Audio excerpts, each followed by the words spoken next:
Hello. It is Tuesday, October the 15th, and this is the Greenbrier Valley Church of the Nazarene with your daily devotion. Today we continue our look in the book of Esther, chapter 1. We will pick up where we left off yesterday with verse 13.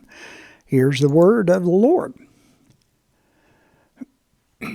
Since it was customary for the king to consult experts in matters of law and justice, he spoke with the wise men who understood the times and were closest to the king: Karshena, Sethar, Admatha, Tarshish, Meres, Marasena, and Memucan, the 7 nobles of Persia and Media, who had special access to the king and were highest in the kingdom. According to law, what must be done to Queen Vashti, he asked. She has not obeyed the command of King Xerxes that the eunuchs have taken to her. Then Memucan replied in the presence of the king and the nobles, Queen Vashti has done wrong, not only against the king, but also against all the nobles and the people of all the provinces of King Xerxes. For the queen's conduct will become known to all the women, and they will despise their husbands and say, King Xerxes commanded King Vashti to be brought before him, but she would not come.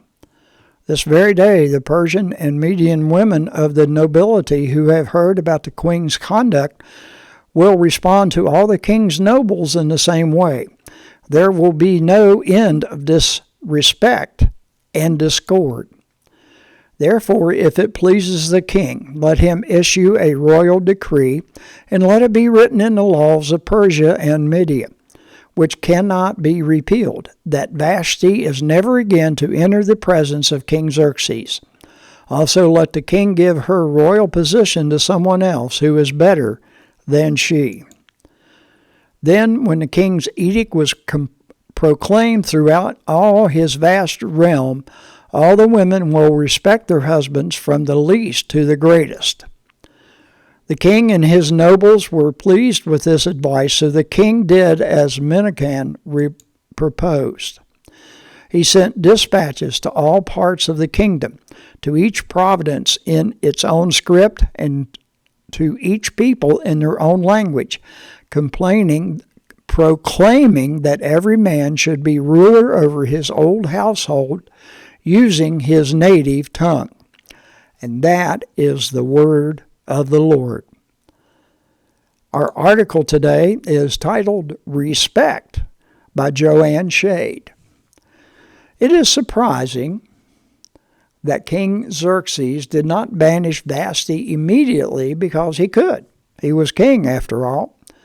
Did he hesitate because he didn't know what to do? Did he love Vashti? Was she valuable to him? Had their union strengthened his kingdom with land the size of Australia? He could have made the decision himself, but Xerxes instead looked for support, perhaps due to political expediency. The opinions of his advisors gave him cover so that he didn't lose face among the kingdom. Any show of weakness would be devastating, so a strong response to this situation was essential. What an opportunity to send a message to all women: respect your husbands. While obedience and submission can be demanded, respect cannot. Respect given in response to mistreatment is not true respect.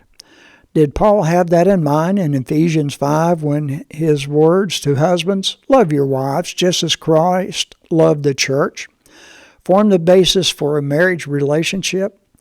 A wife who is loved like that does not require a king's edict to respect her husband. When we are divinely loved like that, no law needed for us to love in return. I am his and he is mine by George W. Robinson is the hymn. In a love which cannot cease, I am his and he is mine. And from the Gospel of John, chapter 13, verse 34. A new command I give you, love one another. As I have loved you, so you must love one another. And this is your daily devotion for Tuesday, October the 15th. Have a blessed day.